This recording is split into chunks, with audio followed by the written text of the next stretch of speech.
Hello video farmers எல்லோரும் எப்படி இருக்கீங்க? எல்லோரும் நல்லா இருப்பீங்கன்னு நினைக்கிறேன். இன்றைக்கான வீடியோவில் நம்ம பார்க்க போகிறது என்னென்னா வாத்து வளர்ப்பு, டக் ஃபார்மிங். ஹென்னுக்கு அடுத்து 2வது இடத்துல பவுல்ட்ரியில் வந்து ஒரு முக்கியமான பறவை இனம் வந்து வாத்துகள். 2வது எக் ப்ரொடக்ஷன் இந்தியாவிலே வந்து அதிகமாக வச்சுருக்கிறது எதுன்னு பார்த்தீங்கன்னா வாத்துங்க தான். எக் ப்ரொடக்ஷன்னு பார்க்கையில் 6-7% வந்து வாத்துகளோட முட்டையை தான் வந்து நம்ம பயன்படுத்திகிட்டு இருக்கோம். கேரளா, அப்புறம் வெஸ்ட் பெங்கால், இன்னும் சில வெஸ்ட் ஈஸ்டர்ன் ஸ்டேட்ஸ் ஆஃப் இந்தியாவில் வந்து இந்த வாத்து வந்து அதிகமாக வளர்த்துட்ருக்காங்க பேக் வாட்டர்ஸில். ஸோ அந்த முகதாரங்கள், அப்புறம் சின்ன சின்ன குட்டைகள், இதுமாரி பல இடங்களில் வந்து கேரளாவெலாம் வந்து வாத்துங்க வந்து வளர்த்துட்ருக்காங்க. இப்போ மற்ற பவுல்ட்ரி பறவைகள் மாதிரியே இந்த வாத்தையும் நம்ம 2 விஷயத்துக்கு தான் வளர்க்குறோம். ஒன்று வந்து இறைச்சி, இன்னொன்று வந்து முட்டைகள்.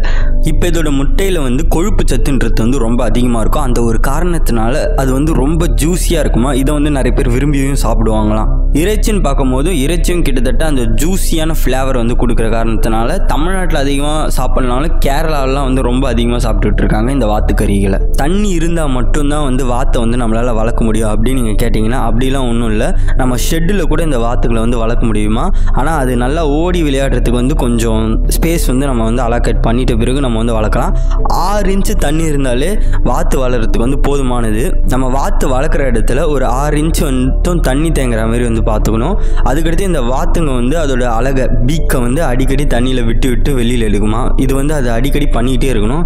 அப்படி பண்ணலைன்னா கண்ணை சுற்றி ஒரு கருவளையம் வந்து அது பிளைண்ட் ஆகிறதுக்கு வந்து ஒரு சில வாய்ப்புகள்லாம் இருக்காம். ஸோ இதெல்லாம் நம்ம கருத்தில் எடுத்துக்கிட்டு வாத்து வளர்க்குறோன்னா நிறைய தண்ணி தேவையில்லை, ஆனால் அந்த ஷெட்டில் வந்து அட்லீஸ்ட் ஒரு 6 இன்ச்சாச்சும் தண்ணி தேங்குற மாதிரி வந்து ஒரு இடத்த பார்த்துக்கணும். அப்படி இல்லைனா ஒரு சின்ன பாண்டு வந்து நீங்கள் கட்டி வச்சுட்டு அந்த தொட்டியில் வந்து இந்த வாத்தை விடும் போது இது மாதிரியான பிரச்சனையெல்லாம் வந்து நம்ம வந்து தவிர்க்கலாம்.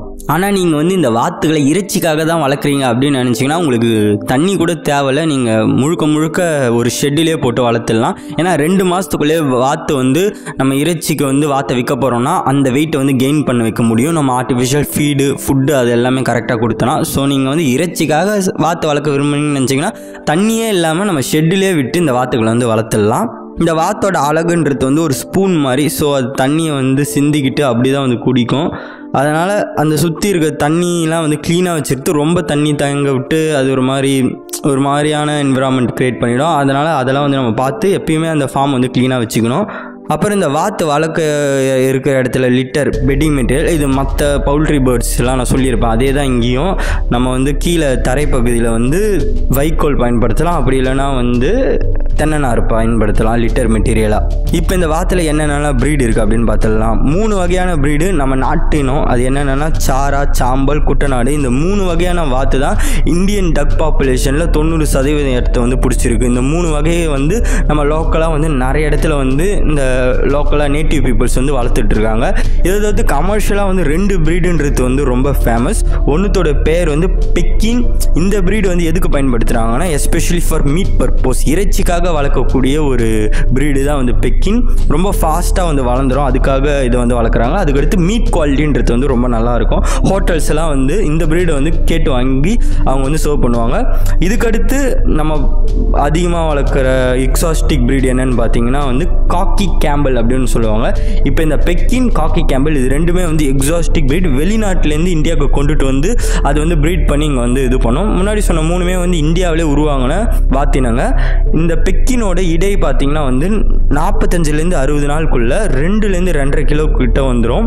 இது வந்து 150 to 180 முட்டை வரைக்கும் விடும். ஆனால் இது வந்து இறைச்சிக்காகவே வந்து வளர்க்கக்கூடிய ஒரு ப்ரீட். இதுவே வந்து காக்கி கேம்பல்னு பார்த்தீங்கன்னா முட்டை போடுற அந்த தன்மைன்றது வந்து ரொம்ப அதிகம். ஒரு வருஷத்தில் 200 to 300 முட்டை வரைக்கும் இந்த காக்கி கேம்பல்ன்ற இந்த வாத்தினை வந்து போடும். அந்த முட்டையோட வெயிட் வந்து கிட்டத்தட்ட 75 கிராம் இருக்கும். இப்போ கோழி முட்டை கூட கம்பேர் பண்ணும்போது வாத்து முட்டையோட அந்த அளவுன்றது வந்து ரொம்ப அதிகம்.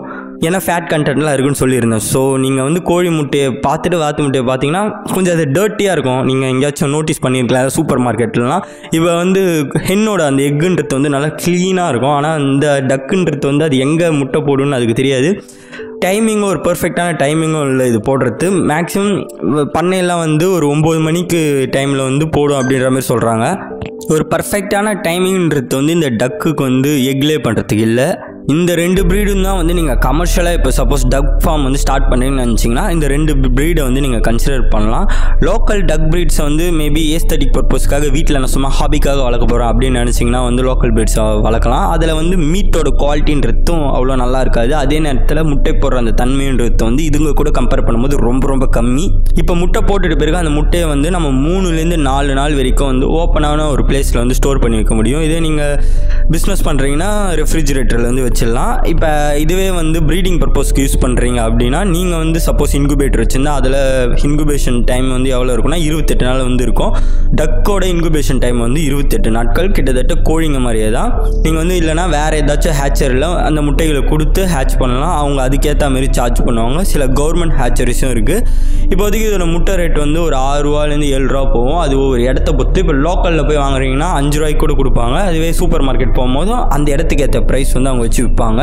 ஒரு குஞ்சோட ரேட்டு வந்து 100 ரூபா கிட்ட இருக்கும். இப்போ இந்த வாத்து குஞ்சுகளை வந்து எப்படி மெயின்டைன் பண்ணலாம் அப்படின்றத வந்து பார்த்துடலாம். ப்ரூடிங் டைம் மற்ற பறவைகள் மாதிரி ப்ரூடிங் டைம்ன்றது வாத்துங்களுக்கு ரொம்ப முக்கியமான ஒரு விஷயம். 3லேருந்து 4 வாரம் வந்து காக்கி கேம்பிளுக்கு வந்து நம்ம வந்து ப்ரூடிங் டைமாக வந்து கொடுக்கணும். இதுவே இந்த பெக்கின்னா 2லேருந்து 3 வாரத்துக்குள்ளேயே நம்ம ப்ரூடிங் டைம் வந்து கம்ப்ளீட் பண்ணிடலாம். இப்படி ப்ரூடிங்கில் இருக்கும் போதும் அந்த டெம்பரேச்சரை வந்து நம்ம அந்த குறிப்பிட்ட நாட்களுக்கு 85லேருந்து 90 டிகிரி ஃபாரன்ஹீட் வந்து மெயின்டைன் பண்ணோம். ஒவ்வொரு வாரமும் வந்து வயது கூட கூட நம்ம வந்து 3 டிகிரி ஃபாரன்ஹீட் வந்து குறைச்சிக்கிட்டே வரலாம். வாட்டர் வந்து நான் சொல்லியிருந்த மாதிரி 6 இன்ச் வாட்டர் வந்து சுற்றி ஒரு சேனலில் வந்து நீங்கள் வச்சுருக்கணும். அது தேவைப்படும் போது அதோட பீக்கை வந்து அதில் முங்கி எடுத்துக்கும்.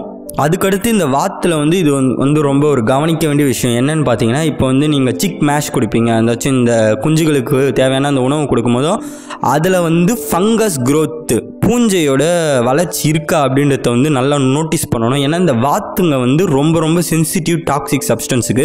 சப்போஸ் வந்து மவுல்டு க்ரோத்தை வந்து நம்ம ஃபீல்டில் பார்க்கும் போதும் அந்த மவுல்டு வந்து ஆஃப்லாடாக்சின் அப்படின்ற ஒரு சப்ஸ்டன்ஸை வந்து ரிலீஸ் பண்ணும். இது ஒரு விதமான பாய்சன்ற மாரி.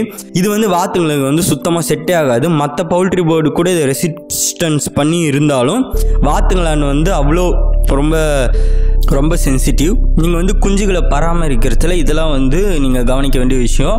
மார்டாலிட்டி ரேட் குஞ்சுகள் இறக்கும் அந்த விகிதம் வந்து 5%. ஸோ நீங்கள் 100 குஞ்சு வச்சுருந்தா 5 வாத்து குஞ்சுங்க வந்து கண்டிப்பாக இறந்து தான் போகும். இந்த வாத்துக்களை வந்து எப்படி வளர்க்கலாம் அப்படின்றத பார்க்கலாம். 2 மெத்தடில் வந்து வளர்க்கலாம். ஒன்று வந்து ஓப்பன் கிரேசிங். ஓப்பன் கிரேசிங் தான் நம்ம பெரும்பாலும் வந்து பார்த்துருப்போம் நம்ம லோக்கல் ஏரியாஸ் எல்லாம். அப்படியே வந்து மேய விடுறது. கேரளாலாம் பார்த்தீங்கன்னா இப்போ அவங்க வந்து நெல் வயல் வச்சுருந்தாங்கன்னா கிட்டத்தட்ட 5000 வாத்து வரைக்கும் வந்து ஒரு 10 ஏக்கர் நெல் வயலில் வந்து விட்டுருவாங்களாம். அது போயிட்டு அங்கே இருக்க மண்புழு, அங்கே இருக்க பூச்சிங்க அது எல்லாத்தையுமே வந்து சாப்பிட்டுட்டு அதோட ஃபீடை வந்து எடுத்துக்கும். ஸோ இது மாதிரி வந்து ஓப்பன் கிரேசிங் பண்ணும் போதும் அதோட ஹெல்த்துன்றது வந்து நல்லாயிருக்கும், நல்லா ஓடி திரியறதுனால. பட் ஆனால் இதை வந்து நீங்கள் இன்டென்சிவ் சிஸ்டமாக வந்து நீங்கள் வளர்க்கலாம். இன்டென்சிவ் சிஸ்டம் நான் என்ன சொல்கிறேன்னா ஷெட்டில் வளர்க்குறது தான். ஸோ ஷெட்டில் வளர்க்குறதுக்கு வந்து நீங்கள் அவ்வளோ தண்ணி வந்து இது மாதிரி ஓப்பனாக ரொம்ப பெரிய ஏரியாலாம் வந்து தேவைப்படாது. முக்கியமாக இந்த intensive system Delhi, Kerala, so இது மாதிரி நிறைய இடத்துல வந்து பண்ணிட்டு தான் இருக்காங்க. தமிழ்நாட்டில் வாத்து வளர்ப்புன்றது வந்து அவ்வளோ ஃபேமஸ் ஆகலை. இருந்தாலும் மேபி ஃப்யூச்சரில் வரலாம் டிமாண்டுக்கு ஏற்ப. இப்போ வந்து இன்டென்சிவ் சிஸ்டத்தில் நீங்கள் வாத்து வளர்க்குறீங்கன்னா கிட்டத்தட்ட 3லேருந்து 5 ஸ்கொயர் ஃபீட் ஏரியா வந்து தேவைப்படும். 16 வாரம் இருக்க ஒரு வாத்துக்கு. அது அப்படியே வயது கூட கூட 4 ஸ்கொயர் ஃபீட்டாக வந்து இன்க்ரீஸ் பண்ணிடணும். நீங்கள் நம்ம ஷெட்டில் வளர்க்கறதுனால நம்மளுக்கு வந்து தண்ணி 6 இன்ச்சுக்கு வந்து ஒரு வாட்டர் சேனல் மூலமாக வந்து கொடுத்தா போதும். எந்த வகையான பாண்டோ வந்து தேவைப்படாது. நியூட்ரிஷன் பார்க்கும்போது ஓப்பன் கிரேசிங்கில் தனியாக வந்து நம்ம எந்த ஆர்டிஃபிஷியல் நியூட்ரின்ஸும் ஃபீடும் வந்து கொடுக்க போகிறதில்ல. அதுவே வந்து இன்டென்சிவாக வளர்க்குறீங்கன்னா தனியாக பவுல்ட்ரி ஃபீட்ஸ்லாம் வந்து டக்ஸுக்குனே அவைலபிளாக இருக்கும். அதை வாங்கி வந்து கொடுத்து நம்ம வளர்த்துக்கலாம். 20 வாரம் இருக்க காக்கி கேம்பிள்ன்ற இந்த டக் ப்ரீடுக்கு வந்து 12லேருந்து 13 கிலோ வரைக்கும் நம்ம பவுல்ட்ரி ஃபீட் கொடுக்குற மாதிரி இருக்கும். அதுவே வந்து வயது கூட கூட அந்த அமௌண்ட்டை வந்து இன்க்ரீஸ் ஆகும். இதுவே பெக்கின்னு பார்த்தீங்கன்னா வந்து 6 வாரம் இருக்கு. அது வளர்கிறதுக்கு வந்து 6 கிலோ வரைக்கும் நம்ம வந்து ஃபீட் கொடுக்கணும். இந்த டக்கில் வந்து என்னென்ன நோய் தாக்கும் அப்படின்றத பார்க்கலாம். இது வந்து ஒரு ரெசிஸ்டண்டான பேர்டு. இருந்தாலும் 2 நோய் வந்து இதை வந்து அதிகமாக தாக்கும். ஒன்று வந்து காலரா, இன்னொன்று வந்து பிளேக். காலரான்றது வந்து ஒரு பாக்டீரியல் டிசீஸ். இது எப்போ தாக்கும்னு பார்த்தீங்கன்னா வந்து 4 வாரம் அதோட டக்கோட வயது இருக்கும் போது வந்து தாக்கும். இது வந்துருச்சுன்னா வந்து ஃபீவர் வரும், அப்படியே வந்து டயரியா வந்துட்டு டக்குன்னு வந்து இறந்து போயிடும் டக்கு. ஸோ இதை ப்ரிவெண்ட் பண்ணுறதுக்கு வந்து நம்ம 3லேருந்து 4 வாரம் இருக்கும் போதும் ஒரு வேக்சின் கொடுத்தோன்னா நம்ம காலராவிலேருந்து டக்கை வந்து காப்பாற்றலாம். அதுக்கடுத்து பிளாக்ன்றது வந்து ஒரு வைரல் டிசீஸ். ஸோ இது என்ன பண்ணுன்னு பார்த்தீங்கன்னா அதோட நரம்பு, உடம்புல இருக்க நரம்பெல்லாம் வந்து வெடிக்க வச்சு அதோட துவாரங்கள் ஒவ்வொரு கேவிட்டியாக டக்கோட மூக்கு கண் எல்லா இடத்துலையும் இந்த ரத்தம் வர வச்சு டக்குன்னு இறந்து போயிடும். ஸோ இது வந்து ரெண்டாவதாக வாத்துக்களை தாக்கக்கூடிய ஒரு நோய். இதை தடுக்கிறதுக்கும் நம்ம வந்து வேக்சினேஷன் 8லேருந்து 10 வாரம் வயது இருக்கும்போது வந்து கொடுத்தா நம்ம இந்த 2 நோயிலேருந்து வந்து ப்ரிவென்ட் பண்ணிடலாம். இதுவே டிவார்மிங்னு பார்க்கும்போது ட்ரக் வந்து நேச்சுரலாகவே இந்த ரவுண்டு வார்முன்றதுக்கு வந்து ரெசிஸ்டண்ட்டாக இருக்குது. ஸோ அது தேவைப்படாது. அதுக்கடுத்து இதில் இருக்க அந்த பிரச்சனை முன்னாடியே நான் சொல்லியிருந்த மாதிரி அஃப்லாடாக்சின் கெமிக்கல். ஸோ நீங்கள் கொடுக்கக்கூடிய அந்த ஃபீல்டில் வந்து ஃபங்கஸ் க்ரோத் இருக்கான்றதை வந்து நீங்கள் அடிக்கடி நோட்டீஸ் பண்ணிகிட்டே இருக்கணும். ஏன்னா இது வந்து ரொம்ப ரொம்ப சென்சிட்டிவ் இந்த பாய்சனுக்கு. அதனால் நீங்கள் கொடுக்கக்கூடிய அந்த உணவில் வந்து இது இல்லாமல் பார்த்துக்கிறது வந்து ஒரு முக்கியமான ஒரு விஷயம்.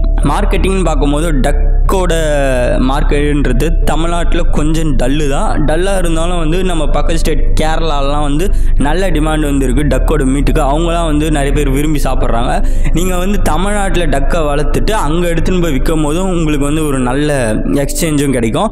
ஆனால் எக்குன்னு பார்க்கும் போதும் நல்ல சூப்பர் மார்க்கெட்டில் வந்து டக்கோட எக் வந்து நிறைய இருக்கிறத வந்து பார்த்துருக்கலாம். ஸோ நீங்கள் அது மாதிரி சூப்பர் மார்க்கெட்டுக்கு வந்து நல்ல பிராண்ட்லாம் பண்ணி செல் பண்ணிங்கன்னா ஒரு நல்ல ரெவன்யூ வந்து earn பண்ணலாம். இவ்வளோ தான் வந்து டக் ஃபார்மிங். இந்த வீடியோ பிடிச்சா லைக் பண்ணுங்கள், ஷேர் பண்ணுங்கள், சப்ஸ்கிரைப் பண்ணுங்கள். நெக்ஸ்ட் இது மாதிரி ஒரு சூப்பரான வீடியோவில் உங்களை வந்து மீட் பண்ணுறேன். அது வரைக்கும் உழுவோம் உயர்வோம். நன்றி. தேங்க்யூ.